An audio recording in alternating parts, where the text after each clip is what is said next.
He burst in, too late to turn away. The Earl caught her in nothing but a towel. And then this happened.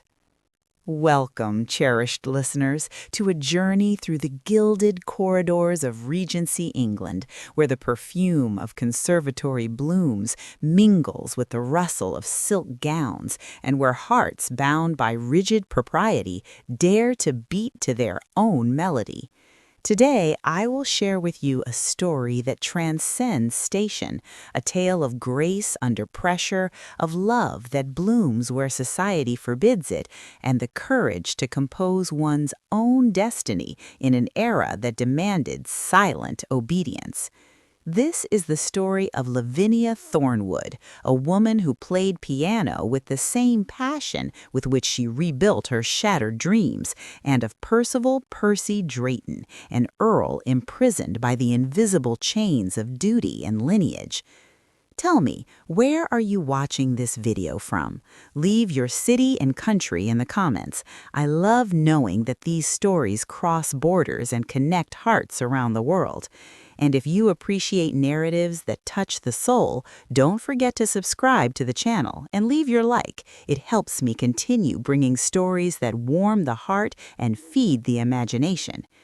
Prepare to meet a love that defied class divisions, an encounter that changed everything, and a woman who proved that true harmony lies not in birthright, but in the quiet symphony of the soul. The conservatory of Eldridge Manor's southern wing held secrets between its glass panes, misted by the April rain.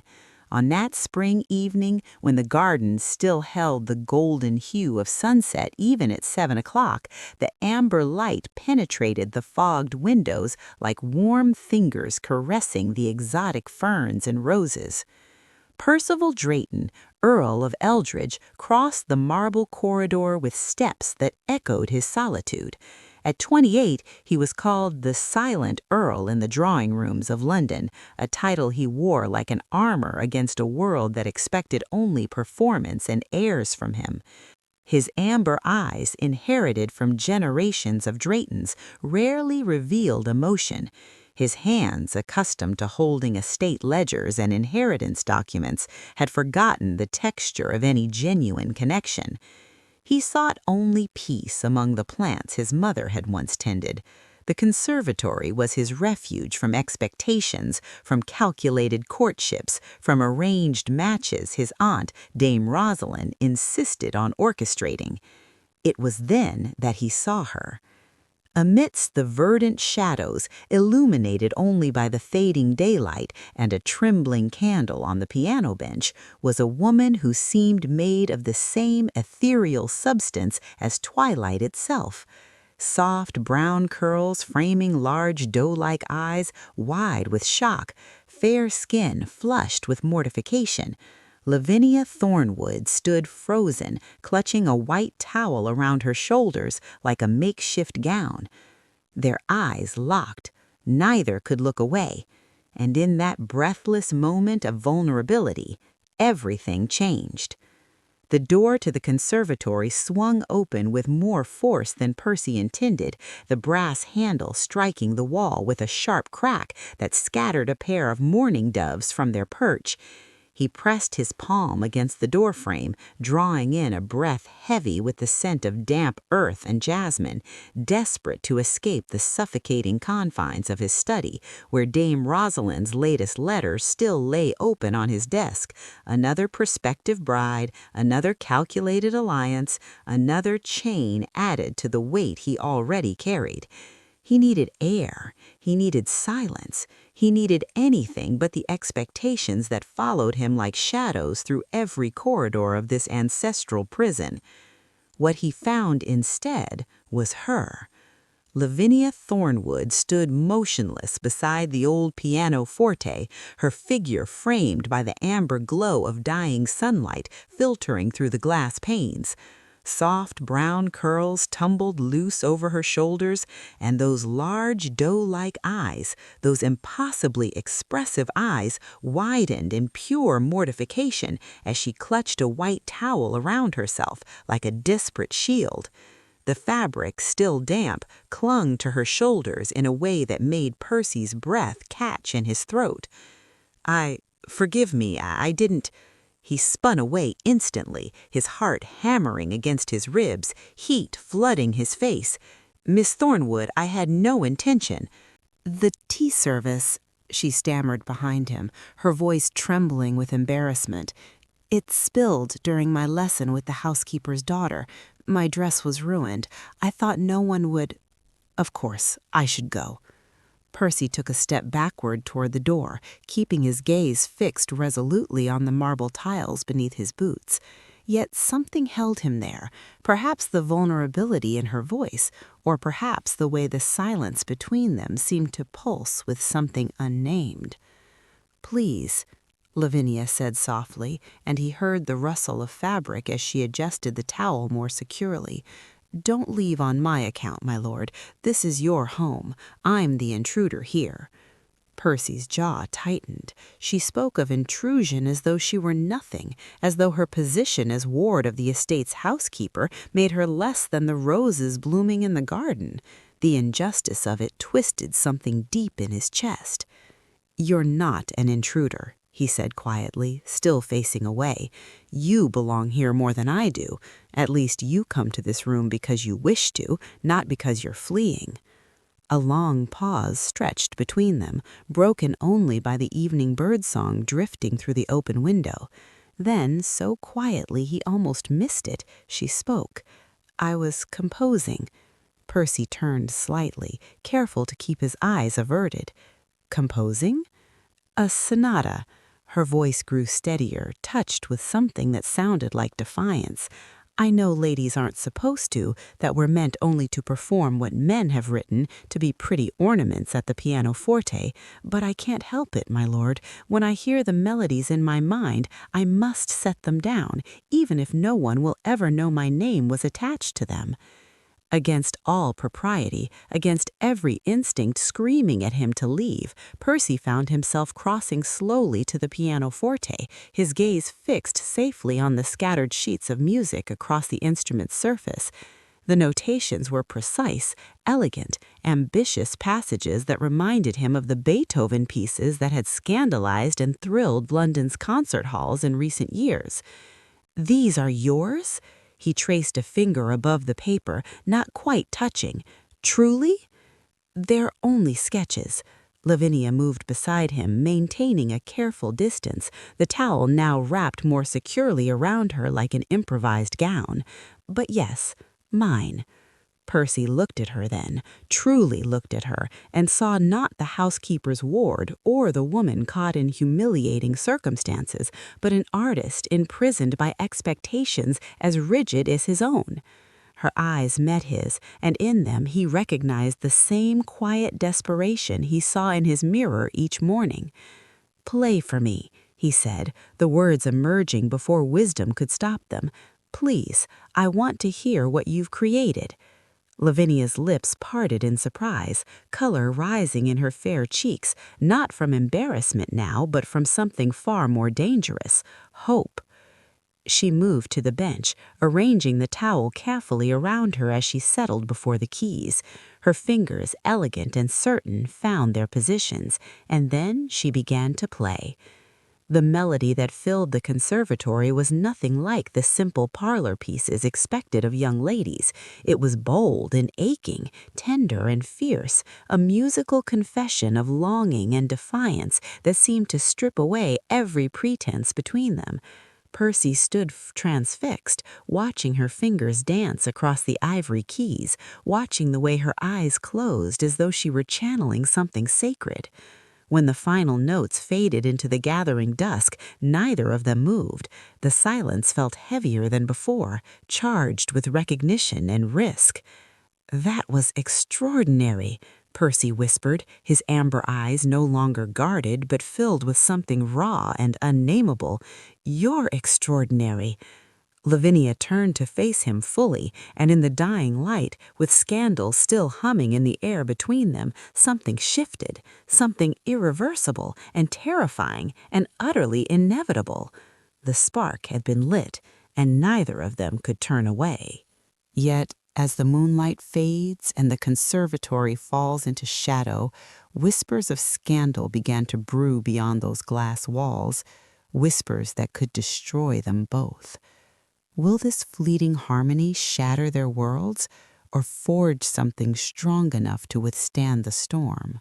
The music room had been closed for years, dust sheets draped over forgotten instruments like ghosts of melodies past.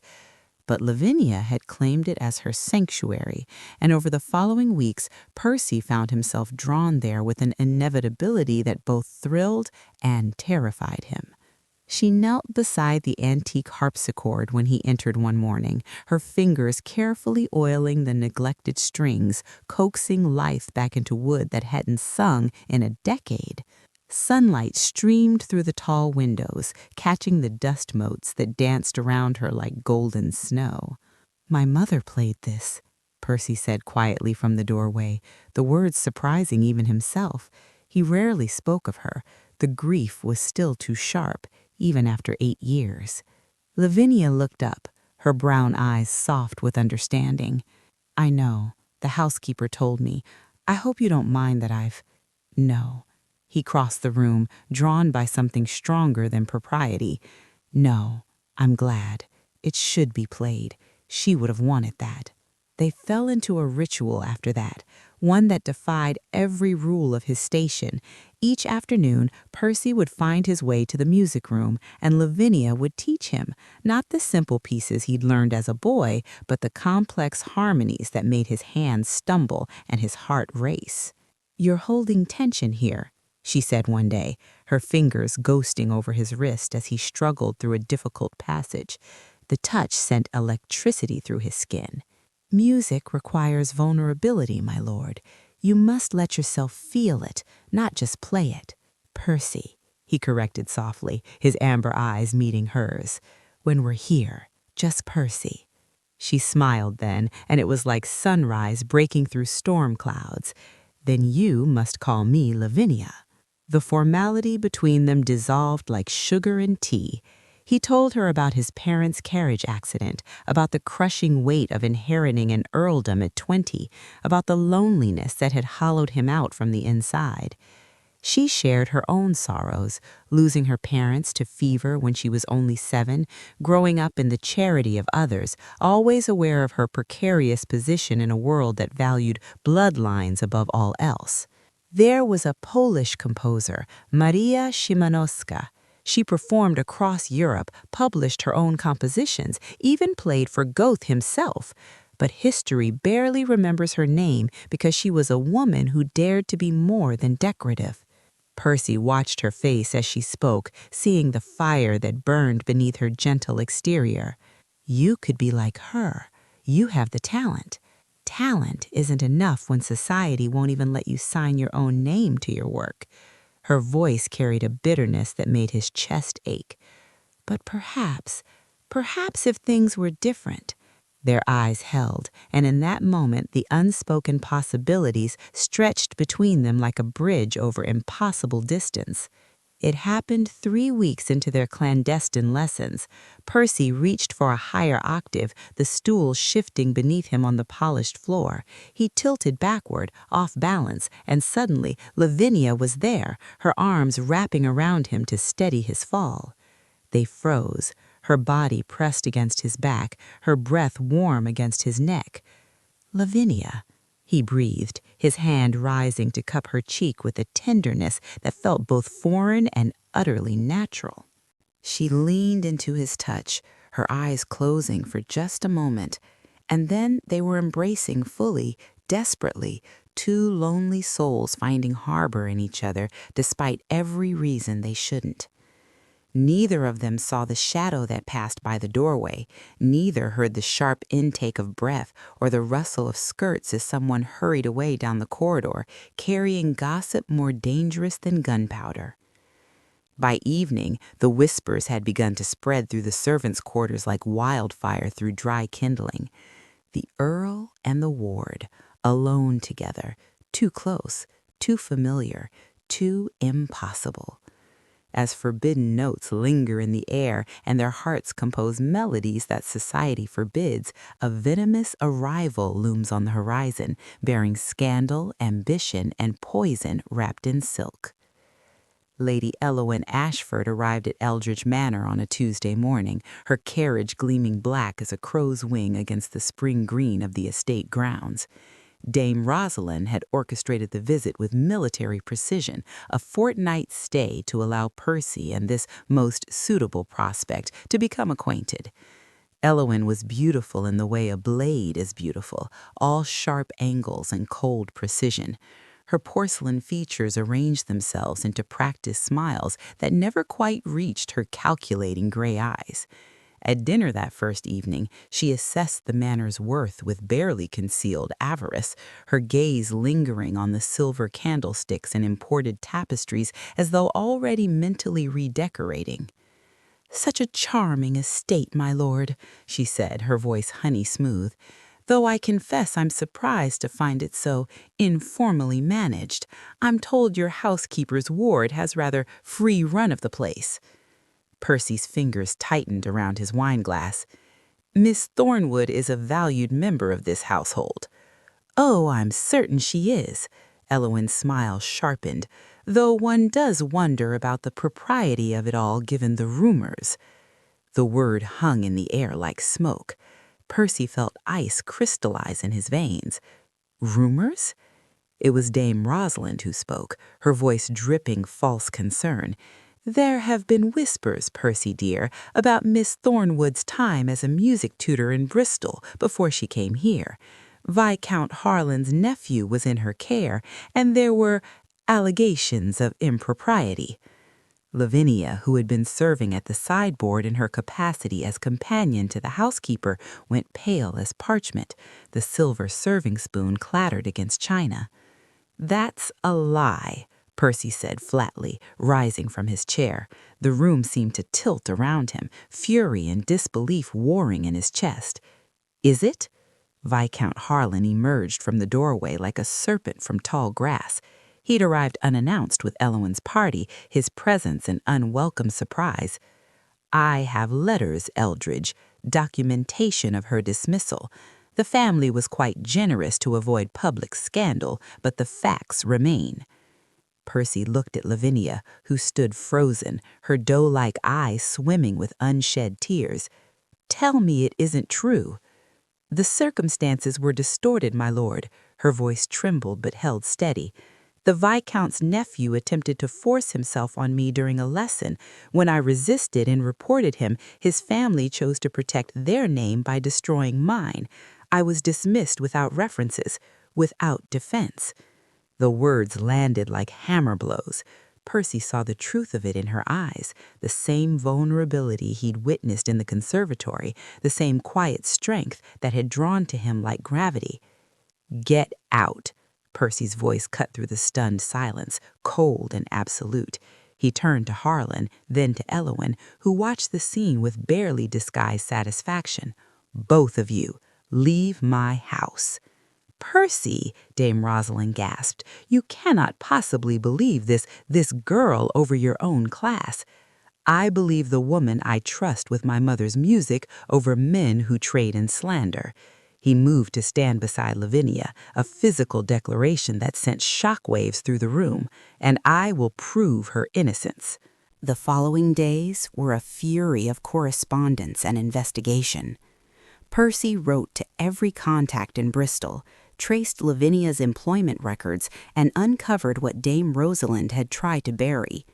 Lavinia's grandmother had been a celebrated salon pianist in London during the 1780s. Her compositions attributed to male relatives because a woman's name on sheet music would have made it unsellable. The family's artistic legacy had been systematically erased, just as they'd tried to erase Lavinia. When Percy confronted Harlan with the evidence, testimonies from servants who'd witnessed his nephew's assault, records of the family's pattern of covering scandals, the Viscount's composure finally cracked. "You'd throw away your reputation for a nobody?" Harlan spat. "For a ward with no name, no fortune, no future?" Percy's amber eyes blazed with something that made the older man step back. "I'd throw away everything for the truth, and for her." But the damage had been done. By week's end, the scandal had reached London drawing rooms. Dame Rosalind delivered her ultimatum: end this madness with the ward, or lose his inheritance to a distant cousin. Society watched, waited, and whispered. And outside, the spring sky had begun to darken with ominous clouds. With reputations hanging by a thread and society's wolves circling for blood, a raging tempest approaches Eldridge Manor, one that will test not just their love, but their very survival. Will the storm drown their hopes forever, or forge bonds unbreakable by any force? The storm arrived at midnight with the fury of divine judgment. Wind screamed through the eaves of Eldridge Manor, tearing tiles from the roof and sending them crashing into the darkness below. Rain lashed the windows like grape shot, and somewhere in the servant quarters a child began to cry. Percy was already dressed when Lavinia found him in the main hall, her nightgown covered hastily with a wool cloak, her hair wild from sleep and fear. "The river," she gasped, rain-soaked despite having come from inside. "The groundskeeper says it's breaching the banks.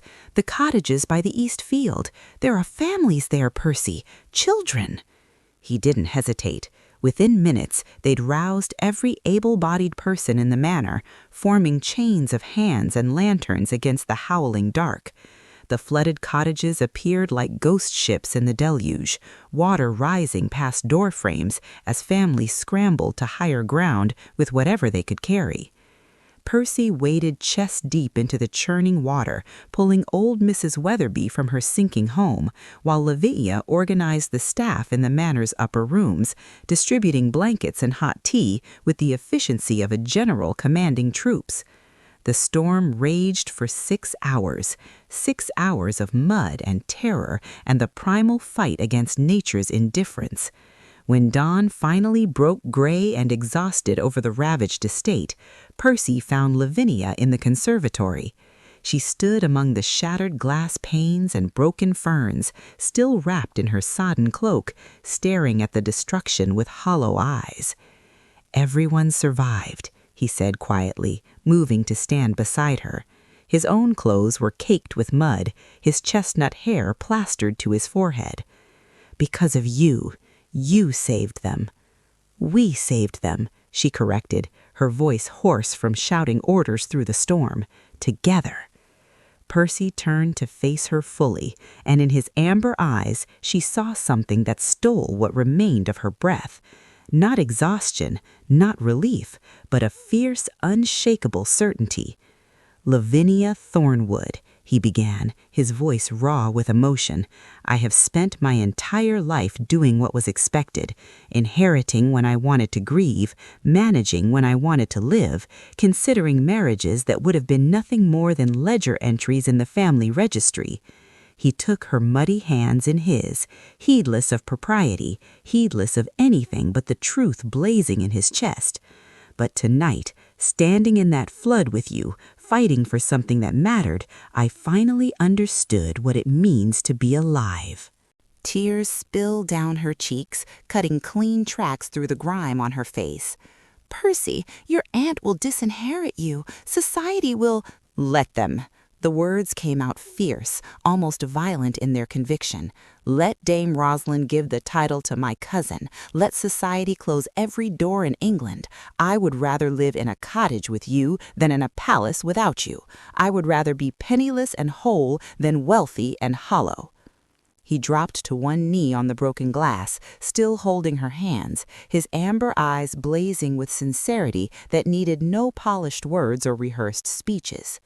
"Marry me, Lavinia, not because it's proper or advantageous or anything but the simple truth that I love you, love your music and your courage and the way you see beauty in broken harpsichords and broken earls. Marry me and we'll face whatever comes together." She pulled him to his feet, her answer written in the way she kissed him, desperately, thoroughly, a melody of yes and always, and finally composed between two hearts that had found their harmony.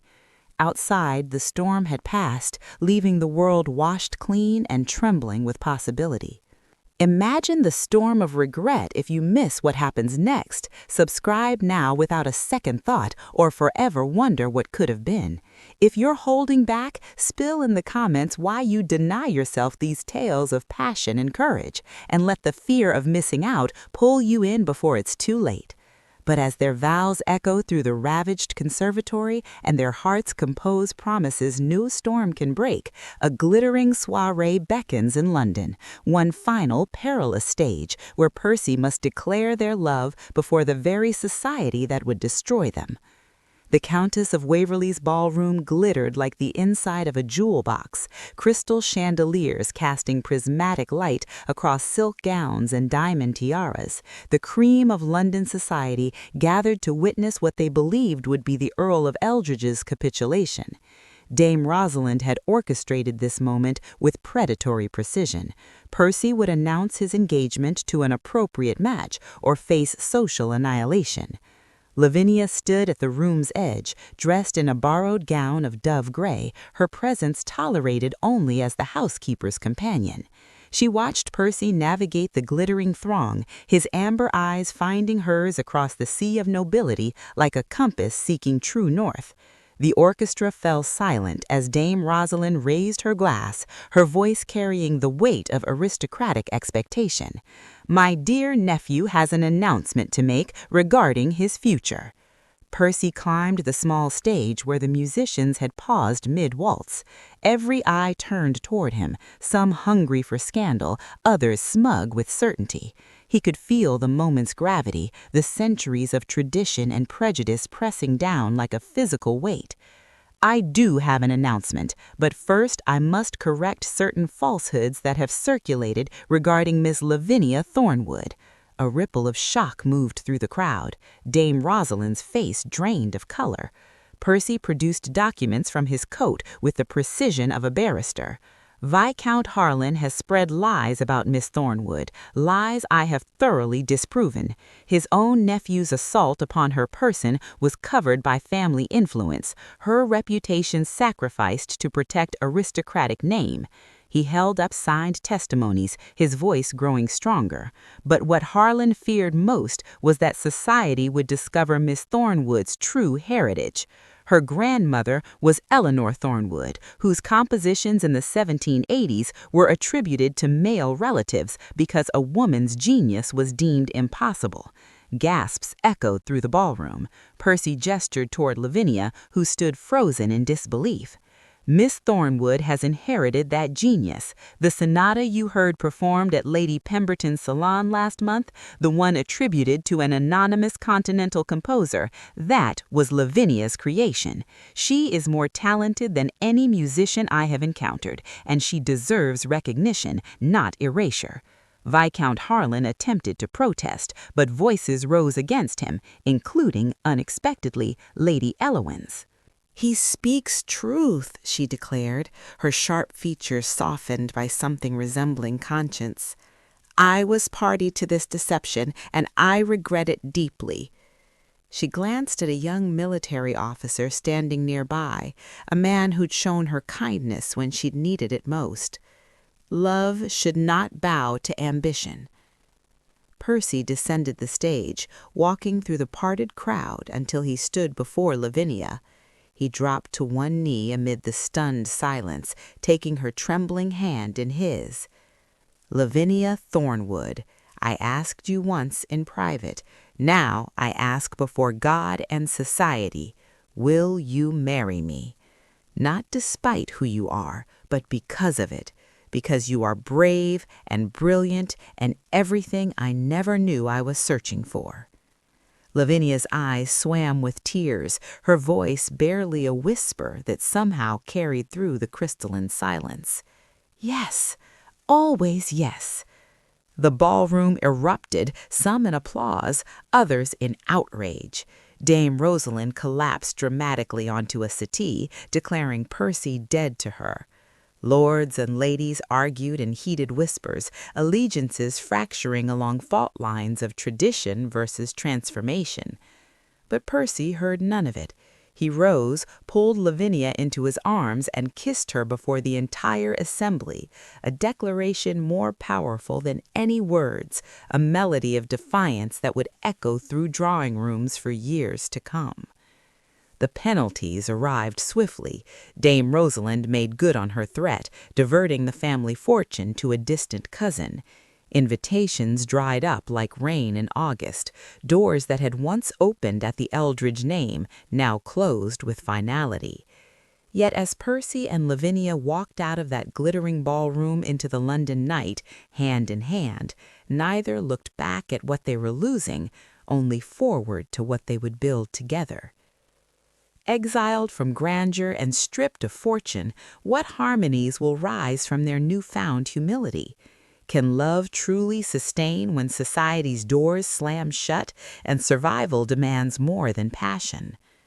They married in a small parish church on a rain-swept morning in June, with only the housekeeper, the groundskeeper, and a handful of loyal staff bearing witness.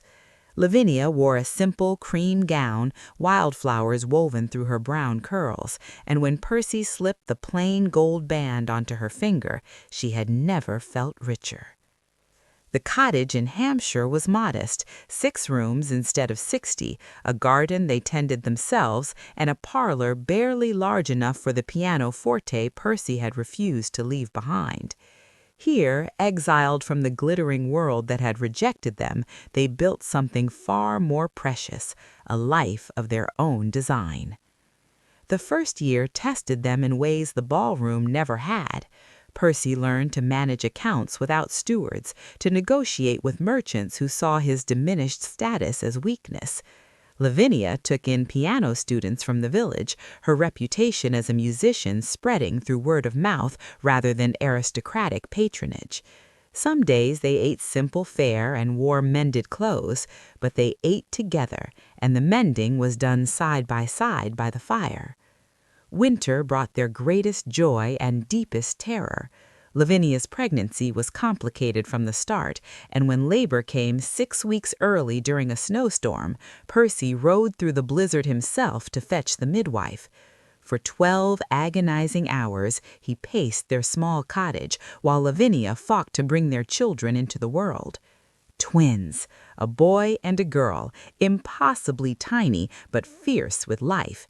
They named them Eleanor after Lavinia's grandmother and Thomas after Percy's father.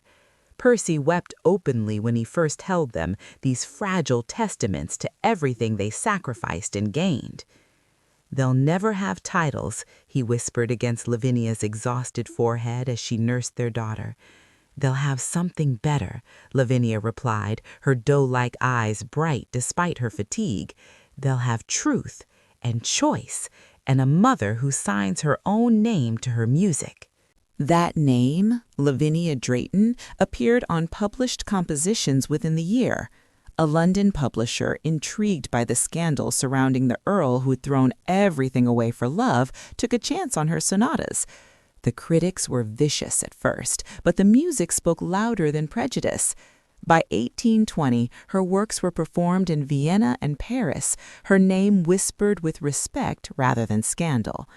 She used her growing platform to champion forgotten women composers, publishing essays that corrected historical records and demanded recognition for Eleanor Thornwood, Maria Simanowska, and countless others whose genius had been attributed to men or erased entirely.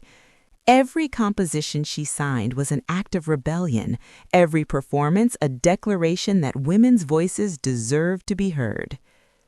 Sorrow came too, as it always does. The housekeeper who'd been Lavinia's guardian passed quietly in her sleep at the cottage, having chosen to follow them into exile rather than remain at Eldridge Manor. They buried her beneath a willow tree, and Percy carved her name deep into the stone, Sarah Thorne, who taught us kindness. But from grief sprouted unexpected growth. The cottage became a gathering place for artists who'd been marginalized, women composers, performers denied opportunities, musicians whose talent exceeded their station. Percy established a small fund from what remained of his personal savings, supporting those who dared to create despite society's constraints. By 1825, their twins were curious, bright-eyed children who played duets on the pianoforte and asked questions about why their mother's name appeared on sheet music when their friends' mothers' names did not. Lavinia answered honestly, planting seeds of change in the next generation. The cottage walls held more music, more laughter, more life than Eldridge Manor's vast halls ever had. They traded marble for wood, crystal for simple glass, and aristocratic isolation for genuine community, and neither would have changed a single note of the symphony they'd composed together.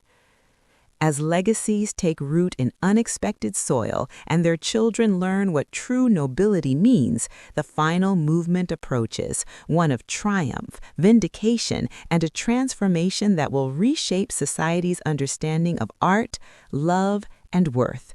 Will their symphony inspire eternity and prove that breaking the rules was the only way to change them? The letter arrived on a crystalline autumn morning in 1828, bearing the royal seal.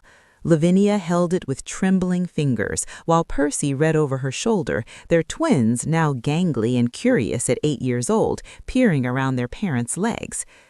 "The king requests your presence," Percy read aloud, wonder threading through his voice, "to receive honors for your contributions to British musical heritage and to discuss your proposal for a women's conservatory wing." Lavinia looked up at her husband, those doe-like brown eyes now carrying the wisdom of a decade's battles and victories. "They said we'd be forgotten, erased." "You made yourself impossible to erase," Percy kissed her temple, his amber eyes bright with pride. "You carved your name into history with every note." The ceremony at Carlton House was attended by the same society that had once shunned them. Lavinia ascended the dais in a gown of deep sapphire, her compositions clutched in one hand, Percy's hand gripped tightly in the other. When the king presented her with the Royal Society of Musicians Medal of Honor, the first ever awarded to a woman, the applause began tentatively, then swelled like an orchestra reaching crescendo. But the true triumph came 6 months later, when the Thornwood wing of the Royal Conservatory opened its doors. Young women filed through the entrance beneath a plaque bearing Eleanor Thornwood's name alongside Lavinia's, their faces alight with possibility that had been denied to generations before them. Lavinia stood at the grand piano in the main hall, her students arranged around her, daughters of merchants and earls alike, talent mattering more than bloodline. She taught them not just technique but defiance, not just performance but authorship. "Your name belongs on your work," she told them, her voice carrying the authority of hard-won truth. "Never let anyone convince you otherwise. Never let them steal your voice or attribute your genius to someone deemed more acceptable by accident of birth." Eleanor and Thomas sat in the front row, their mother's legacy surrounding them like embrace. They would grow up in a world slowly, painfully shifting toward equity, a world their parents had helped reshape through sheer, stubborn love. By 1829, the cottage in Hampshire had become a pilgrimage site for artists seeking inspiration. Percy had published a treatise on educational reform, advocating for merit-based advancement regardless of class or gender. Dame Rosalind, before her death, had written a letter of apology that arrived too late for reconciliation, but not too late for forgiveness. On their 10th wedding anniversary, Percy and Lavinia returned to Eldridge Manor, not as owners, but as guests of Percy's cousin, who'd proven more progressive than his predecessor. They walked through the conservatory where it had all begun, glass panes now repaired, exotic plants flourishing once more. "Do you regret it?" Lavinia asked quietly, her hand in his. "Everything we lost?"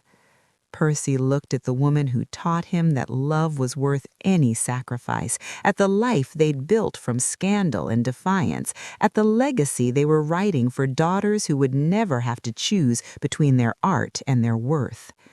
"I regret nothing," he said, pulling her close as twilight painted the conservatory in shades of amber and gold. "We turned away from what we were supposed to be and became what we were meant to be. That's not loss, my love, that's victory." Their kiss tasted of jasmine and possibility, of storms weathered and symphonies yet unwritten. And in the gathering dusk, if you listened closely, you could hear the future humming, a melody composed by two hearts that had dared to break every rule and in doing so had changed the world.